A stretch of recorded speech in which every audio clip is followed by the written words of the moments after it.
Buenas tardes, mi amigos. All right. A lot of people wonder why I have been involved now with energy systems and trying to bring out the new energy systems for a new civilization on this planet. And many people don't see the connection between extraterrestrial intelligence, the Disclosure Project, and the OrionProject.org.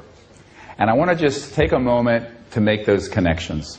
Because I think it's very, very important that people understand that these are three projects that I direct that are really all part of one strategy. Now, many of you know that the whole UFO question has been kept secret for more than 60 years. And there are a number of reasons why. Number one, in the early days, they didn't know what they were dealing with. Number two, there were reasons that were theological and religious. And some of those still continue for some people in the secret government. For example, there's a Jet Propulsion Lab scientist that I know, very senior, who told me very directly that there are structures, ancient structures, on Mars connected to a civilization that's connected to early human civilization on Earth. And he has confirmed this to me, and he said, but the reason that NASA will not disclose this sort of information is that it would collapse, and I'm quoting, collapse the foundations of all the orthodox religious belief systems on the planet. To which I said, bueno. But this is a problem in some sectors of the society. And so, for example, in America, 25% of the population believe literally the world is only 6,000 years old. 1 in 4 Americans. They think we rode dinosaurs with saddles. And there's a museum in Kentucky dedicated, a $26 million museum, dedicated to showing how children were riding the dinosaurs 6,000 years ago. So there are people who don't want to hear the truth about many things. So that has been one of the reasons. And I know it sounds insane to any educated person, and probably to most people in Europe and Spain. But in America, 1 in 4 people believe that. They're like children. Yeah. N'est-ce pas? Yeah. Idiots. You know, like Sarah Palin and people like that. So,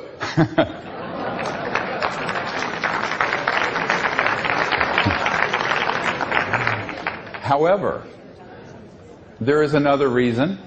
If they have been able to keep these UFO matters secret, they can provide a certain amount of information to the public and control it and spin it in a way that will be frightening. And by indoctrinating over a few decades the populace with fear, they hope to create a new enemy to unite the world around a military junta. So fear is the mind killer, and fear is the spirit killer, and this is they're hoping that this sort of midbrain of humans, where we have this fight or flight response, the primitive, muy primitivo, that this will cause people to give up their mind and their heart and their higher spiritual state and succumb to sort of a brave new world of conflict with these beings. And this is what Wernher von Braun, who invented the rocket for Adolf Hitler, his spokeswoman for the last 5 years of his life, said in this Disclosure Project testimony that this was a long-term plan to hoax a threat from outer space. So that has been another large agenda, and by keeping it secret enough but putting information out in small amounts that they can control, they are trying to do a long-term psychological warfare operation. I have a 1953 CIA document that explicitly talks about the psychological warfare value of this subject in this regard. So there's another reason. Now, the big reason. In 2009, from I would say, 60s until now, the big reason is because if we announce to the world that there are these things that I was showing earlier, flying around, that can be hovering and then go 20,000 kilometers an hour instantly and make right-hand turns and disappear and reappear 40 miles away? Any scientist with an IQ greater than mud, dirt, is going to say, how are these things doing this? And when that question is asked, it shall be answered. And when it is answered, it means that the energy, propulsion, transportation, all of these technologies will be known. You cannot have a disclosure on the subject that we're being visited and that they've gone through interstellar space at multiples of the speed of light without opening up this other question of how. And since it's been studied, and it can be proven to be studied in reverse engineering programs for at least 60 years, probably longer, that information will come out almost immediately. And when that comes out, guess what? It's a wonderful day for humanity, the 99.999% of us that do not own an oil field or an energy company or a power station. However, remember this little number. There are about, depending on the price of commodities, 400 trillion euros in derivatives, assets and commodities that are traded based on proven oil reserves, coal reserves, natural gas reserves. 400 trillion euros. This is a lot of chump change. This is a lot of walking around money for somebody, yeah. And that kind of money buys you a lot of corruption and a lot of influence. And there's one more thing, more important. The money isn't important. Because the money at that scale, you know, money to me and to you is that, gee, I have a daughter at Yale, I have a daughter at Stanford, you know, can I put them through college? Can I, you know, feed my family while I'm doing this crazy stuff?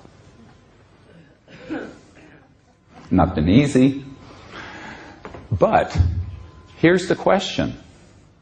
For these people who have unlimited sources of funding, these are the people who print the money, the printing presses. No, really. The central bankers, the financial people, the petrodollar, the big energy, oil cartels. For them, it's more about maintaining their relative power in the world. But what happens when you and you and you and you have a generator that would fit on maybe this much of a table, that would completely run your house with no energy bill, no pollution. Once you buy it, it costs no more than a heat pump or air conditioning unit. And you have energy for your property for as long as the machine lasts, which if it's built well could be 100 years, 50 years. Wonderful, yes? Well, not for these people. It's wonderful for humanity, for Gaia, the Earth. But here's another issue. And this will make you a little uncomfortable. I'm sorry. I apologize in advance. But there's a big element of racism in this paradigm. Because right now, those of us in Europe and America, which together may be 600 million people,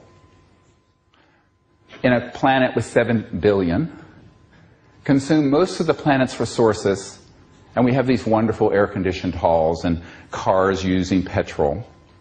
But guess what? Now India and China, with 2.5 billion people, want to live like this. And so does Africa. And so does all of Asia and the islands. And why shouldn't they? And the impoverished areas of Central and South America. Why not? Here's the conundrum we're in. If all those people live like you and I do, using the current energy paradigm, long before we collapse the biosphere, we will be going to Mad Max under the Thunderdome, fighting and killing each other for the last barrel of oil. And so the economic system is set up to ensure 80% of the world is in poverty. And this is a crime not only against the earth we are killing, but humanity.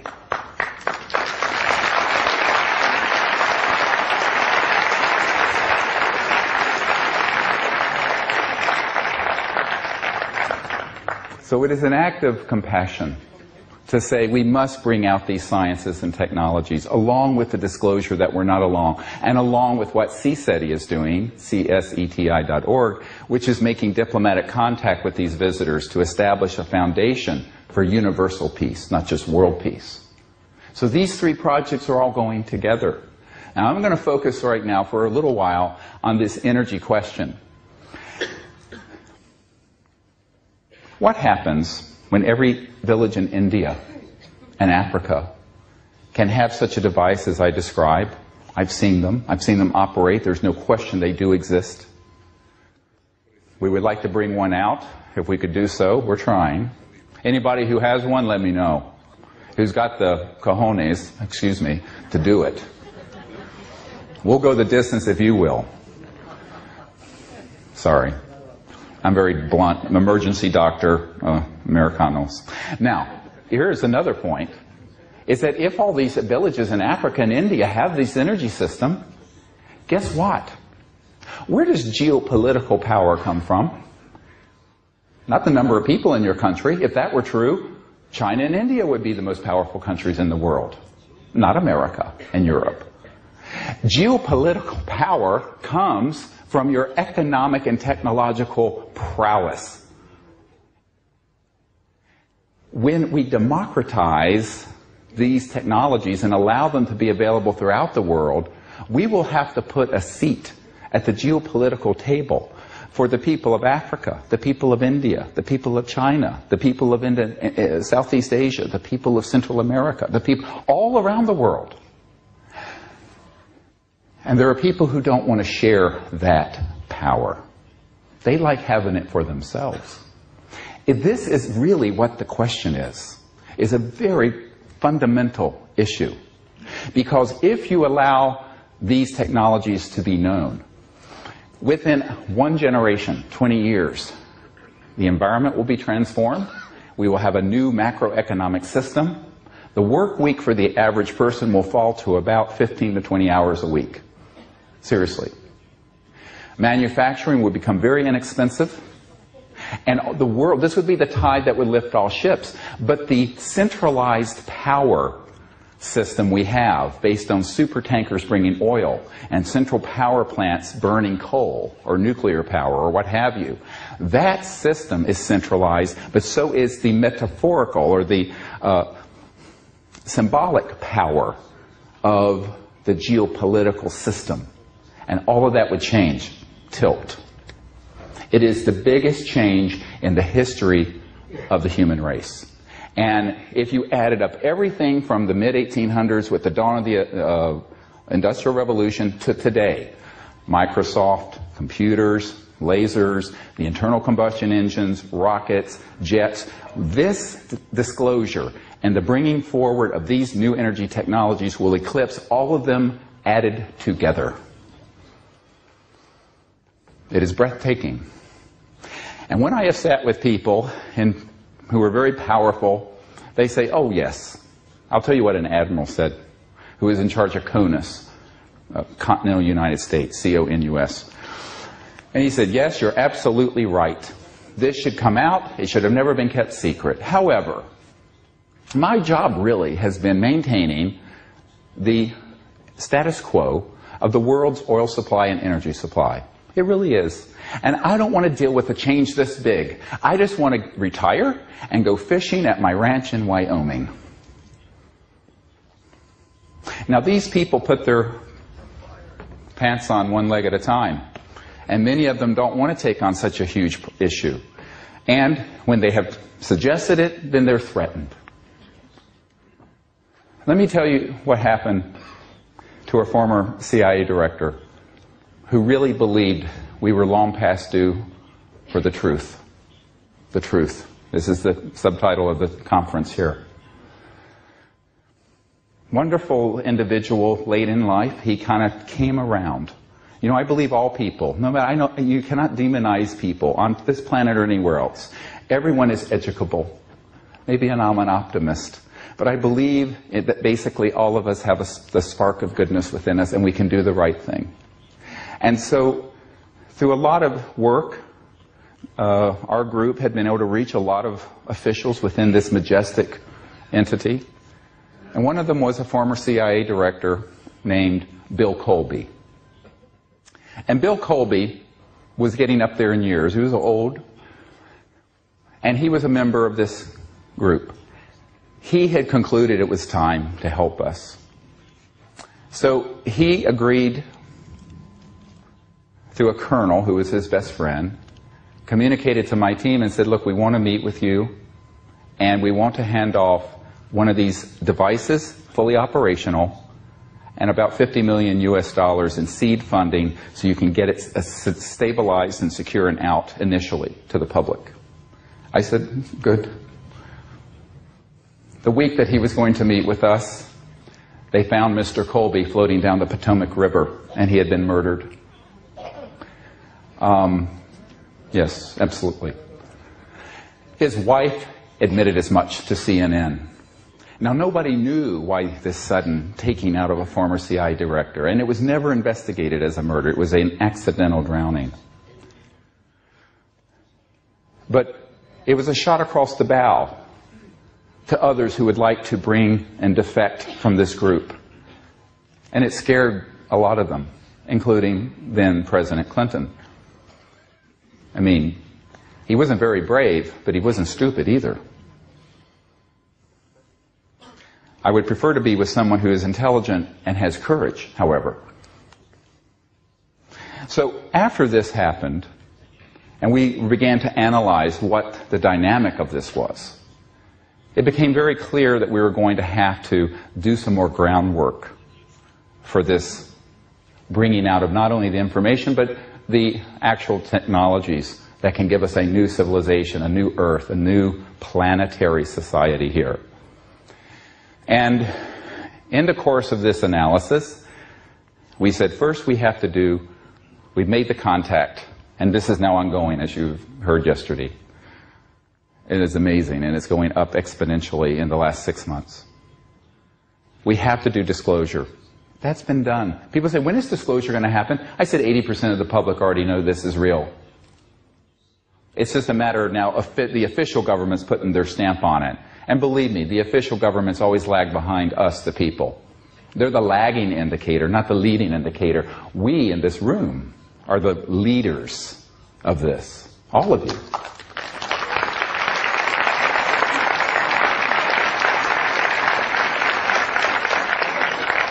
And so then I said, well, we have to also lay the foundation for bringing out these new technologies.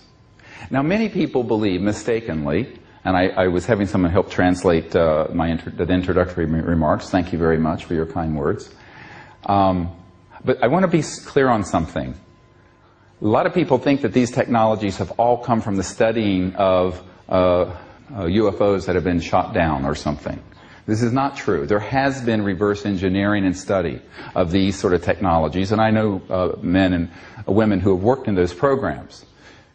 But remember, the laws of the universe have a very nice coincidence. They're universal. And so if they can be developed in Alpha Centauri, or the Pleiades, or any galaxy, they can be developed here. And guess what? Through the minds of people, beginning in the late 1800s, this knowledge started coming through. Nikola Tesla, for example. T. Townsend Brown, who started doing in the 1920s anti-gravity, high voltage electromagnetic effects where things would levitate and lift. He then developed this with a professor at Princeton who worked with Einstein, Dr. Biefeld, and it was called the Biefeld-Brown effect. So these things were done independent of any extraterrestrial study of craft. However, when we did finally, tragically, shoot a few of these down, starting back with Roswell and perhaps earlier, using electromagnetic weapon systems, we did study it, and that augmented, that propelled and further provided an augmentation to some science that was already being studied. See, so it's more complex than most people have been presented. I'm trying to give you this background so you understand.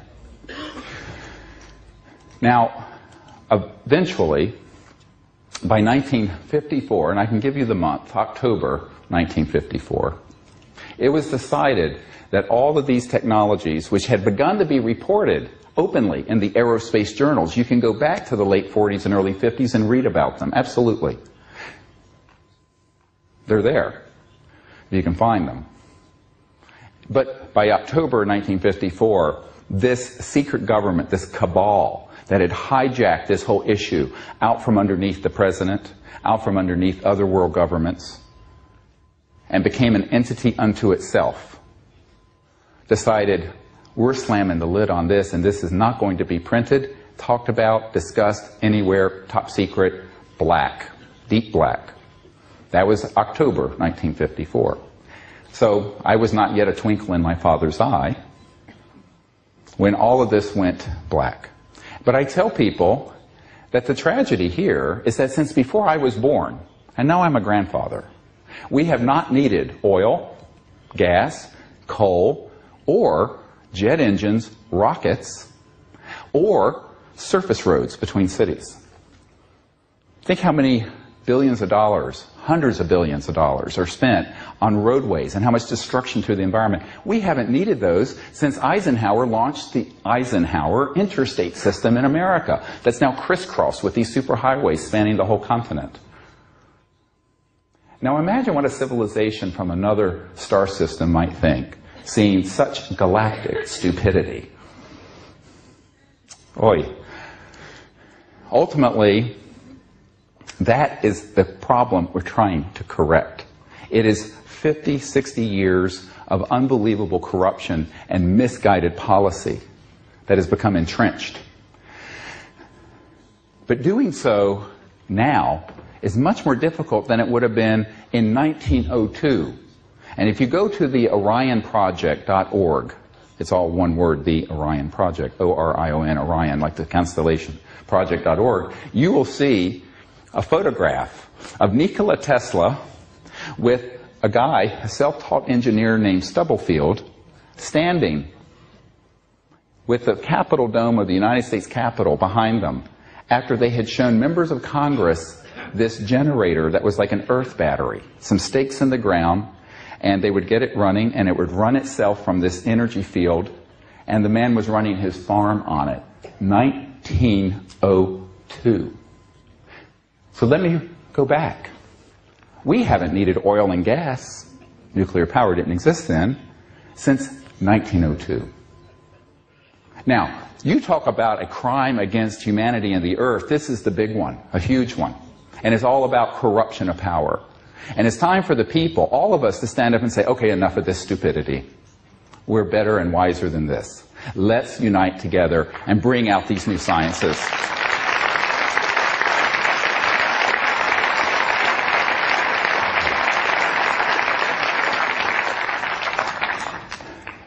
Now, if it were easy, it would have been done in 1902. Nikola Tesla had his technologies suppressed. Westinghouse, J.P. Morgan, the Rockefeller family, they did not want this to be known because it would upset their apple cart in 1902, just like the apple cart would be upset in 2009. But you know what? In 1902, the world had less than 2 billion people. Only a fraction of them had electricity and were using oil and gas. Now we have 7 billion people, and we have 1 billion motor vehicles on the road. So we have become more addicted and more addicted and more addicted and more addicted into this paradigm of a planet-killing system.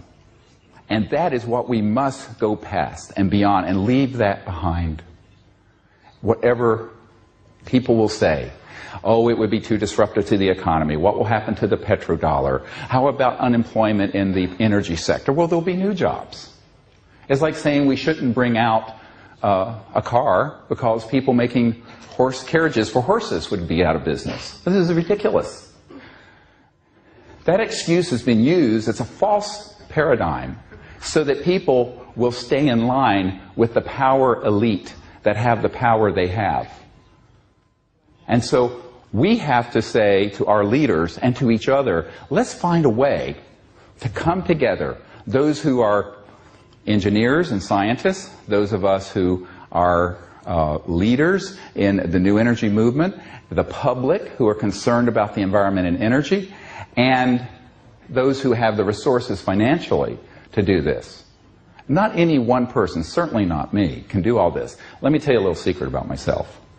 I can't hook up a DVD player. My wife has to do that.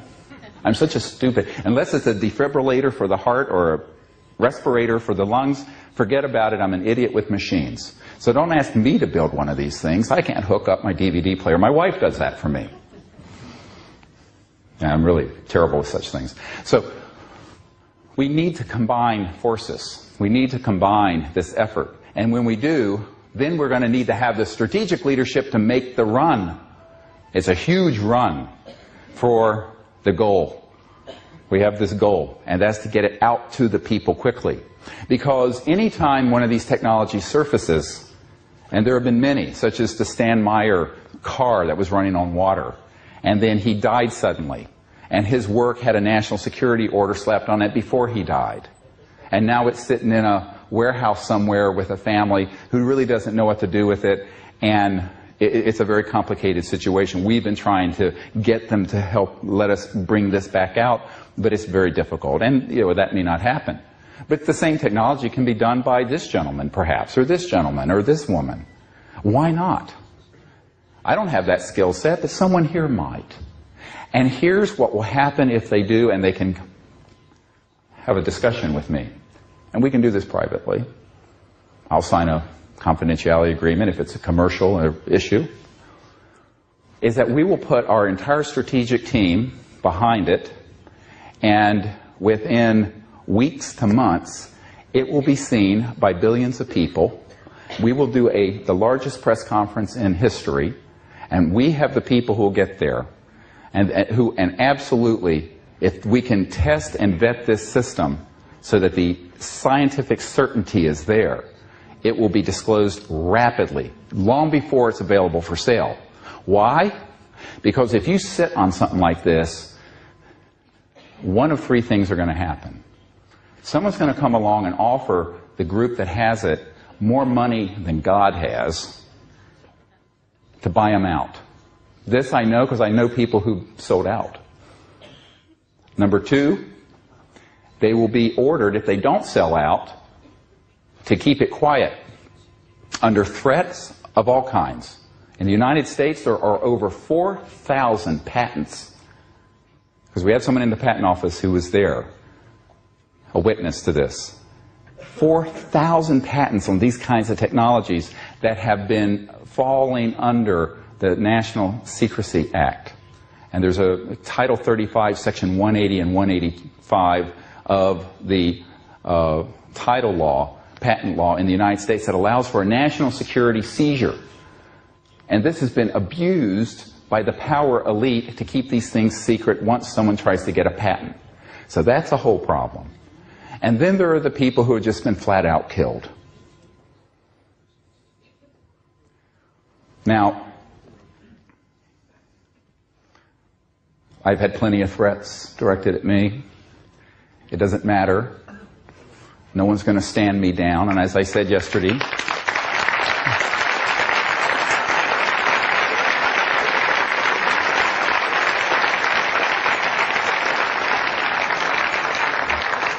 if I have to be taken out feet first in a coffin, then I give myself to God. So be it. This is it.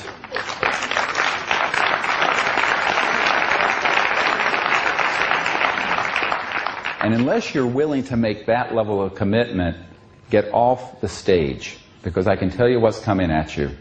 What I call, politely, Murder Incorporated. And Murder Incorporated are these consortium of interests that will do anything to keep this information from coming out. Now, this means that there has to be a very well thought through strategic plan to get something from a prototype that would sit on that podium that proves this principle of extracting energy from the 0 point or quantum vacuum flux field. I don't want to get too technical. I'm only a country doctor from Virginia, so I don't pretend to be a physicist. I know enough about it to get myself in trouble. But I can describe how it works. And basically these systems, when you look at them and how they're operating, you can bring them forward very quickly as a prototype. Now, it may take a little longer to have a manufacturing and distribution and all of that. But you can certainly bring it out very, very, very quickly in terms of announcing it to the world. And why? Because this is the message of great hope. Imagine what our people all over the world would say when they realize we're not having to destroy the planet to live. We don't have to go back to the Stone Age. We don't have to commit what I call planeticide, the deliberate killing of a planet in order to have lights and air conditioning and run around in cars. This would be such a hopeful event for all of mankind, all of the human race. And our younger generation, people who are my children's age, in their teens and 20s, this would give them a light where when they look into the future right now, they just see catastrophe. So this would be a wonderful event for humanity, but to do that, you've got to have enough people who are the friendlies, I call them, within the power elite who want to see this happen, who have your back. Now, we have those. I wouldn't be alive today if I didn't have a whole group of those. It's not easy to talk about this, but this is how it works. And certainly not all of them support what I'm wanting to do, but enough of them do that when we move forward with this information, they're going to say, great, let's do it with you. And we have now over 160 of these people who are very powerful around the world who would say, if you have something like that, we're not going to do it, but we'll quickly fall in line behind you. So that has taken 19 years for me to build that system. And there's a whole 39-page strategic plan that we have where every line on every sheet of paper is a major strategic action point. And this is all ready to roll if we can get our hands on something that works. Now, we have seen more frauds and more crap going around the world looking for this stuff than you can shake a stick at. There's a lot of nonsense out there. But we've seen some of the real things, too. The problem is the people who have had those have said, it's too dangerous, I've already had threats, and they don't want to do it. One man whose laboratory we were in had amazing stuff, had a dozen of these sort of devices there, and he said to me, well, I don't mind being a little bit of trouble for this cabal, but I don't want to be a major pain in their ass, because they're going to come after me and they've already threatened me. So what we need to do is find both people who understand the science and are inventors who will go the distance without fear and have the courage to do it. And this has been very, very difficult. Let me explain something that happened in the last 7 months or so, 8 months. And when you hear this, you'll be astonished and you may weep. I wept. We had a man, I have to be very careful about how much information I give about this situation, who was assigned to a very compartmented, classified project. He was a civilian, a brilliant inventor, someone who knew much more than Tesla or Einstein or any of these people. He had worked out down to the mathematical formula all the trans-dimensional technologies up to and including, and I'm going to give you a short list, teleportation, dematerialization, anti-gravity, electromagnetic-gravitic, energy from the vacuum, etc., and so on. And I'm just getting started. This guy is amazing. I've been in his lab. Now the way this works, let me explain this a little bit. Someone like that, had his own company, the intelligence community came in and stamped everything top secret, put it in a vault.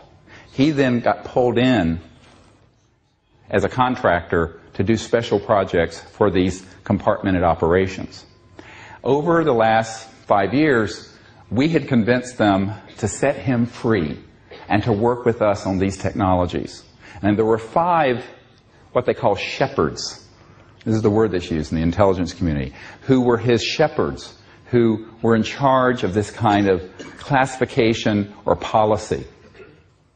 And they all agreed it was time to bring out the first level of what this gentleman could do, which was basically an energy generation device that would run your home, or you could put in your car, and you would never have to touch a drop of oil and ever have an energy bill.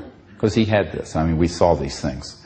Now, at this point, what happened is we said, all right, has this actually been vetted, evaluated independently? And they said, yes, absolutely. The top Department of Defense laboratory near Washington, D.C., had taken his information and independently, without his assistance, just from his formula and designs and engineering specifications, replicated precisely what he had. And it worked. When they did that, a group of people came in and said, leave this alone and put it in a vault and never let it come out again.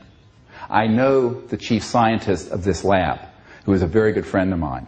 So this is a technology that has been built, tested, independently reproduced, on the shelf, ready to go. In November of 2008, this past November, Dr. Bravo and I and Dr. Loader, our science advisor, and our board hosted this gentleman at my home in Virginia. I live in a country house out near Monticello, Thomas Jefferson's home. And he came and we met for several days, and he agreed to build, within 3 months, one of these systems so that we would be able to have this out by this spring to you, the people who need it, the good people of the earth. His intelligent shepherds had said, yes, do it. All of them together. I'd met with them. Within 3 days of his returning to his skiff, which is the term used for an underground electronic eaves-proof place where you cannot get any communications in or out, but it's a highly classified facility, he was reordered out of that facility and dropped into a rat hole in Iraq as a support technician. This, one of the most brilliant scientists on the world today. He called me up and he said, just over and over again, Dr. Greer, just be careful. Dr. Greer, just be careful. Dr. Greer, just be careful. Someone had put the fear of God in him, and he thought he had a clear go because these really well-placed intelligence operatives, but some other people from outside those 5 shepherds came in and said, oh, no, you don't. Now, let me tell you what I've asked President Obama to do about this situation. President Obama has received a briefing, a special presidential briefing from me. And if we had time, I would read all of it to you. It'll rock your world. But part of it has a section talking about these energy technologies related to this whole, what I talked about yesterday, WSFM, which is what the CIA calls it, weird science and frickin' magic. And in this original that has been provided to the Barack Obama administration and to the new CIA director, I say, look, this man has told me he wants to do it. His immediate shepherds in the intelligence community want him to do it and bring this, a first level of this science out. Not the anti-gravity stuff, because that does have some defense issues, but the generation of energy. And we need an executive order from the President of the United States to specifically order this man back to this country or to the United States or someplace outside a war zone to work with us in a white world Manhattan project to bring free and new energy to this planet. Yes. We need it.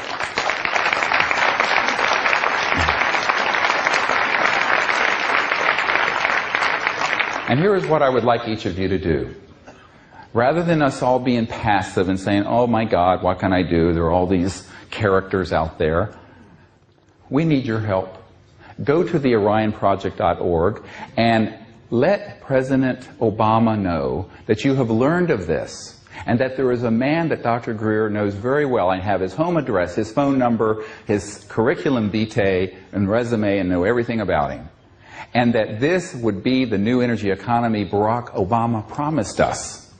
And we have an automatic fax system set up, ready to go, from the orionproject.org, where you can fill out a letter and zap, send it right into the White House. All of you, the hundreds of you here, should do it tonight. And then tell all of your friends and all of your family and all your coworkers to do it. And flood the White House email and fax system with this request. Please do it for us.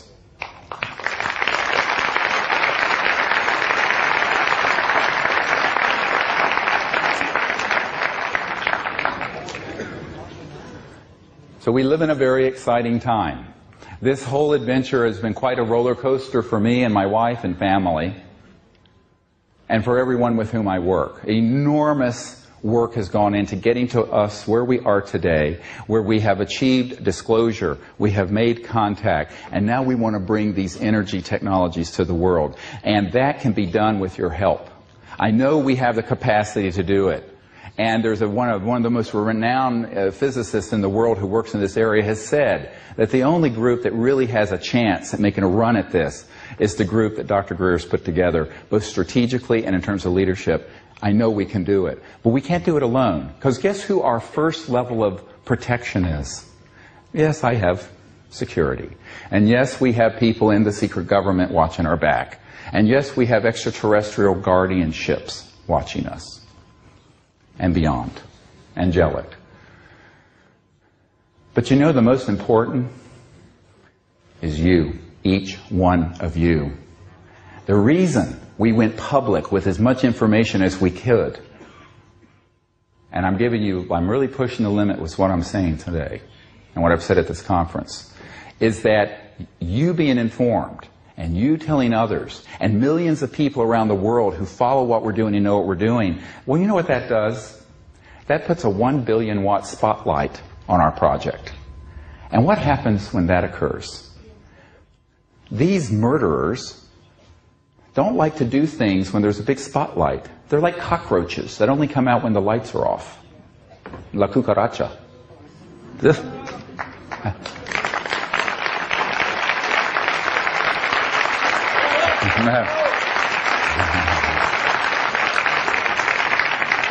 So the light of truth and the light of disclosure and the light of everyone knowing about this and being aware of it has been our first line of protection.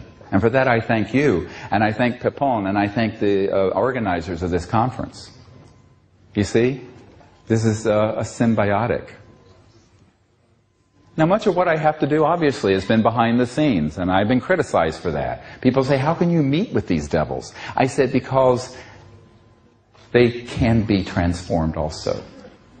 The power of consciousness, the power of prayer, the power of goodness.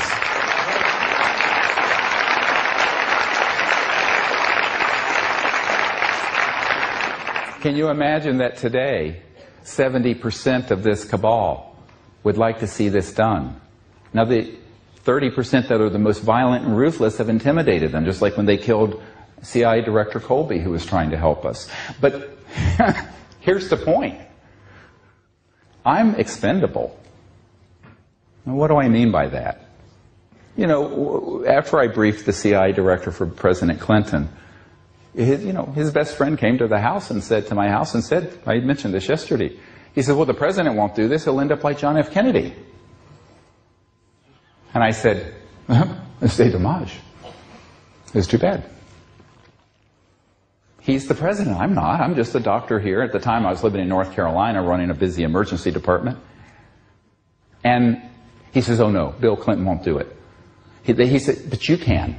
I said, what do you mean I can? What am I, chopped liver? An expression meaning I'm nothing. And he basically said yes. You see, because I'm a nobody, And because I'm not important, and because I'm expendable, and because we are common people, we can do it. They can't. Here's the irony. We're free. They're not. And God help us, we need to step into that power and make this change happen.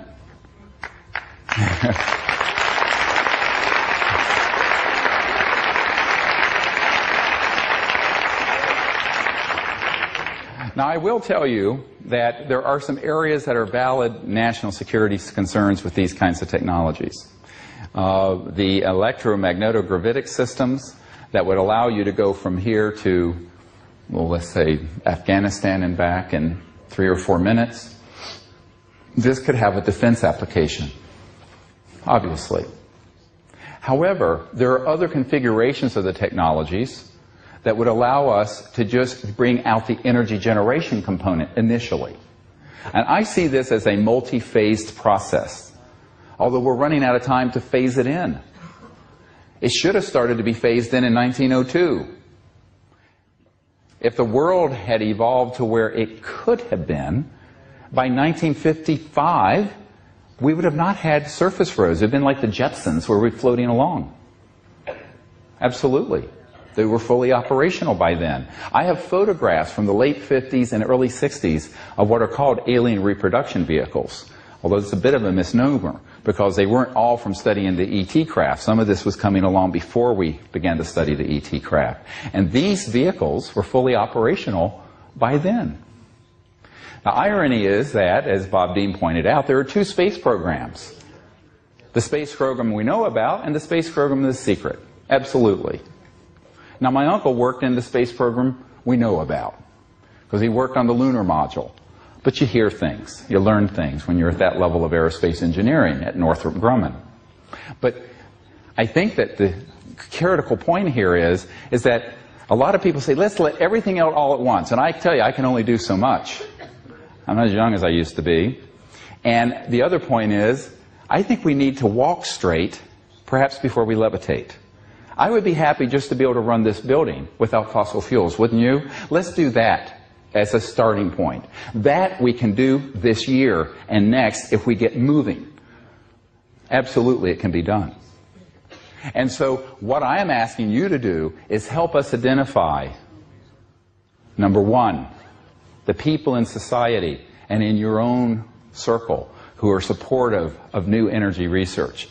Number 2, if anyone here knows of an inventor or an engineer who actually can do this or has done it, that has something ready to be evaluated and will cooperate with a very fast-moving strategic plan to move it out, they need to get hold of me immediately.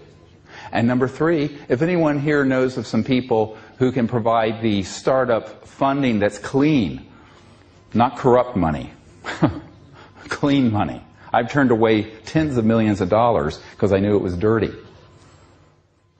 I'm being modest. I turned away $2 billion. Did I tell you this story?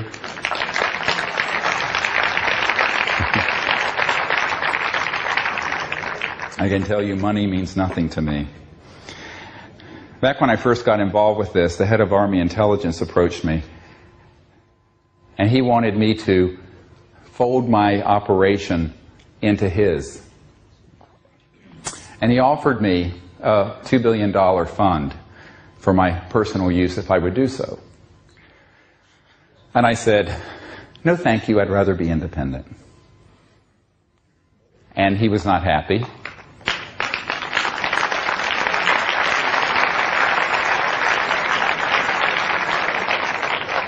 He then went to my wife. Now you have to understand, my wife is this sort of earth mother, Ivy League educated, but very down to earth, epitomizes noblesse oblige. When she was in the Peace Corps, they called her Saint M. She's this beautiful, kind, spiritual, beautiful person, without whom I could not have done this. She's really the wind beneath my wings.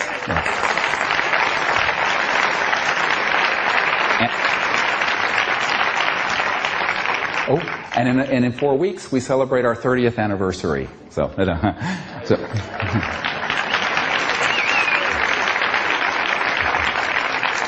And believe me, she deserves a medal for that. 30 years with me, oi. Okay, so... So the head of Army Intelligence went to my wife and said, oh, you know, we have a special shield, like a crest, for your husband, so he can be joined in the top 9 people involved with these projects. And can you convince your husband to do that? He didn't mention money to her at all. He mentioned this thing. It was flattery and ego stuff. And she came to me, and she was very sweet. She says, oh, he was so nice, and he had such wonderful things to say about you, and they so much want... I said, Emily, you know, he's a devil with forked tongue. I said, no way, Jose, ain't gonna happen. And she said, oh, okay. Later I had other offers. And so that was in 1992.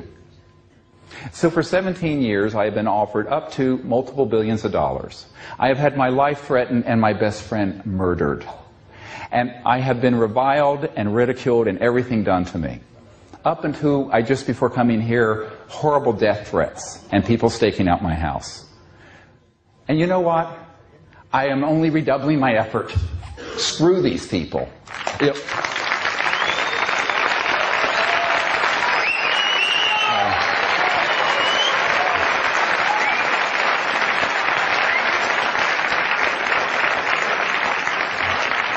Because this I will promise you, as soon as we find one of these systems, energy systems, that is legitimate, can be independently verified and reproduced, that's the sine qua non of science, reproducibility, and is ready for prime time, we will come out with it. And no amount of money, no amount of threats, nothing will deter us from doing that. And if they give me a national security order to stand down, I will go on CNN and the BBC and your Spanish network, and I will tear it up in front of 1 billion people live and say, screw them.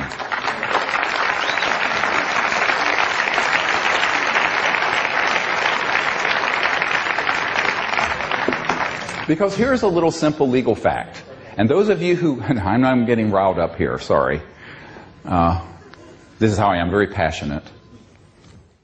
I'm nice until I'm not nice, and then it's kind of hell on wheels. But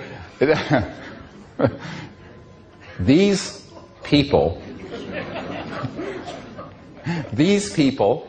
are the rogues. Not us. We're not the rogues. We're the good people of the earth, wanting to create a better world for our children and our children's children's children. Going into the future, 500,000 years. Can you hear the children calling you? They're waiting. They're waiting in a cosmic waiting room coming to this planet. You can see it. You can feel it. This is our sacred obligation. And so I have to say this because many people have said, how can you put these sort of documents out on the street and in books? How could you bring out 110 people with top secret SCI, special compartment and intelligence security clearances, and bring their testimony out to 1 billion people, which we have done? Here's what we did. In 1998, 11 years ago, after we determined that the President of the United States, multiple of them, had been denied access to these projects, that at least one of them had been murdered over this issue. I have a document to this effect. And I know 2 of the people who set up the logistics who killed Jack Kennedy. I know them personally. They're old guys now. That they have lied to the Senate Intelligence Committee. They have deceived your government, the European Union, and even high officials in the United Kingdom and in the British royal family that I have connections to. In addition, you have people like Lord Hill Norton, who came out publicly with the Disclosure Project material, as you have seen. And he said to me, I was sitting at his house in Hampshire, in England, and he was sitting here, and I'm sitting here, and he was a very short man. Well, most people are short compared to me, but he was about 5'2", had steely blue eyes, and he was a 5-star admiral, and very feisty. And what happened is that as we were sitting there, and he was really wanting me to tell him everything I had been sharing with President Clinton and all these people, he eventually said to me, and it was very typical of what I've heard from many of these officials, he said, you know, I was head of the Ministry of Defense for Great Britain. I am a 5-star admiral, what they used to call a Sea Lord in England. And I used to be head of the military committee for NATO. And they never told me about any of these things. And he asked me, why? And por qué? Why do I be left out of this? And I said, my friend, you're in the same boat as the CIA director I met with and the president. I said, unless you've been brought up through the system, they don't tell you. So it doesn't matter what your rank is or position. It's whether you came up through the system and they tested you for whether you will go with the agenda of secrecy and destruction and warfare. And then they will put you any information you want. Little by little by little, they'll give you little bits until you violate their trust, and then they'll either kill you or kick you out of the program. But you were assessed. The first thing they do with someone like you is a soul biopsy. What is this, a soul biopsy? The medical term biopsy, take a piece. They take a look at your soul, and they want to see if you're a stand-up guy, a good person, and you're not going to go along with a criminal enterprise. They're not going to tell you. Because if they did, they'd have to do to you what they did to Lord Mountbatten, and what they did to John F. Kennedy, and what they did to Bill Colby. They would have killed you. So they protected you by keeping you out of the loop. Because you would not go along with that agenda, would you? He says, you're bloody right, I wouldn't, not for one damn minute. I said, well, that's why they didn't tell you. Now, after I'd gone all over the world and met with people like this, we made an assessment that these programs were illegal, unconstitutional in every country, a priori. They could not use the law to protect themselves. And the same applies with these technologies. If they issue any inventor a national security order, he needs to get hold of me so I can take him by the hand and rip that thing up and say, these people have no legal standing because they're the criminals.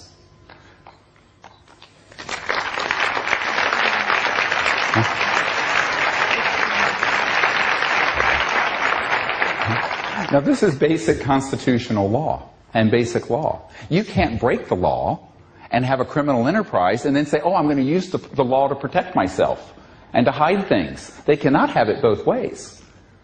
And therefore, we're on the side of the angels. We're on the side of the law. And so we should go forward with that certainty, not thinking that it's easy, not thinking that it is without risk. Is anything wonderful and great done on this planet without some risk and some effort? This is Earth, not Harania Loka or some astral heaven. This is the, it takes work to do this. But I will tell you this. This is the pearl of great price. This is what you don't throw back into the sea. This knowledge that you have received this weekend at this conference is knowledge about really a sacred responsibility, a call to action, a call to do something about this. Not only peaceful contact with interstellar visitors and disclosure, but seeing that we lay the foundation for these technologies to come out to be used for peaceful energy generation, to save our planet from the abyss it is going into, and to alleviate the suffering of the planet. Because for most of the people on the planet today, 1/3 of the planet's population lives on less than $2 a day. It's already a cataclysm. It's already terrible. And if we have any compassion for those people, we will say we will make an effort for them, for all the children of the earth. Because it is only when there is justice, and only when there is a certain decent standard of living, that we can become a civilized society living in peace. We cannot have peace where 80% of the population is in poverty, where there are 200 or 300 families and corporations that have half of the world's net worth and wealth. This is not a sustainable situation. So there are 1,000 reasons to do this that are all good reasons. And the only reason not to our fears, our timidity, our weakness. And this is the time where I'm telling you, we have to transcend that. We have to look across to that far horizon, that we're going to make it together. We're on this planet together, Schoolhouse Earth, and we are going to make it through. The only question is how much difficulty, how much tumult, how much catastrophe. And this is totally dependent on what we do with our free will. This is the sphere of free will. The ETs are not going to land and make this happen for us. Then we would learn nothing. It's like trying to impose Jeffersonian democracy in Iraq. Silly. They're wanting us to do this so that we become a peaceful civilization, and then the cosmos will open wide its arms and embrace us. So we have these tasks before us: contact, disclosure, new energy. And the promise of all of these things is that as we pass through this journey over the coming months and few years, we will have laid the foundation for a civilization that will be here, unbroken, in peace, for 500,000 years. That's the era that has just opened.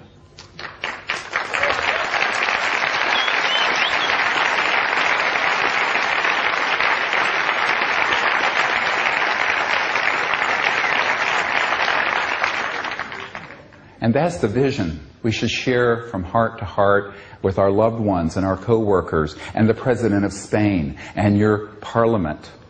Is it parliament? I'm sorry, I may be using the wrong word. But we have to educate our leaders, but not wait for them. Many people say, "Are you waiting?" I say, "No, I'm not waiting on anybody." Forget that. If I made any mistake during the run-up to the Disclosure Project, is that I gave the Clinton administration and the U.S. Congress too much time. I gave them 6 years. I'm giving Barack Obama less than a year. And I have announced to him, I'm going to say something here I have not said publicly. Get me in more trouble. Who cares? If within a...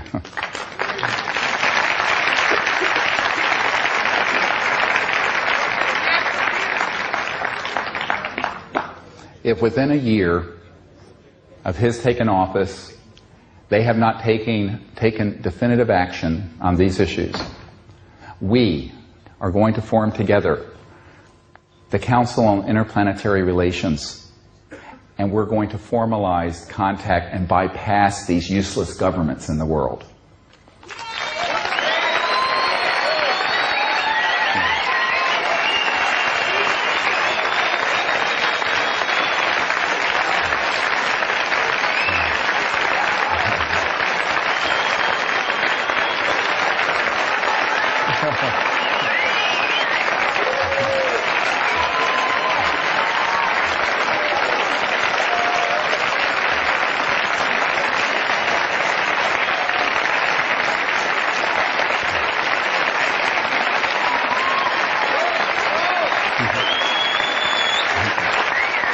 Thank you.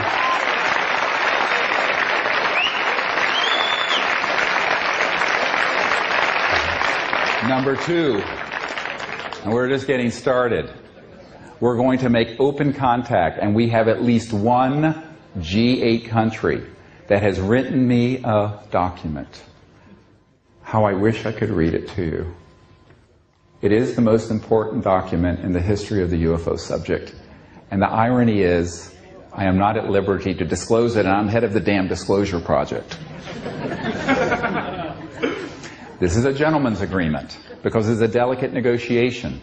But in this document, imagine this coming from the most senior ranks of a major government in the world. They have said, we wish to go on a long-term journey together to make contact with these extraterrestrial civilizations. Will you work with us? And I said yes. So we have at least one major government who wants to do it. And you know what? If Obama doesn't get on board, he's going to be left behind in the dust of history. Just that simple.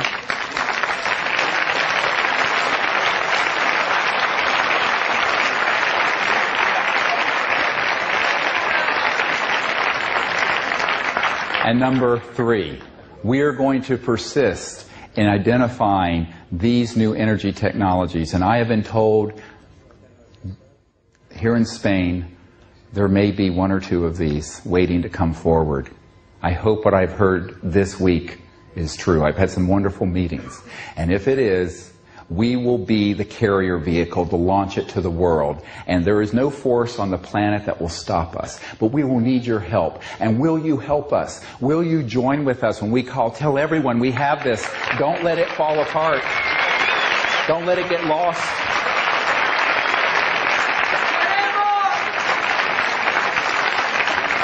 Because we stand on the edge of eternity. A time where this planet will become one of the great jewels in the diadem of the cosmos, a place of peace, a place of abundance, a place of enlightenment. And we, all of us, and our children that are coming behind us from the other side, we will become ambassadors in the future to other worlds that have come this way and are coming the way we have come. And so the cycle of life continues in the universe, and we are all part of that. Thank you for joining me. God bless you.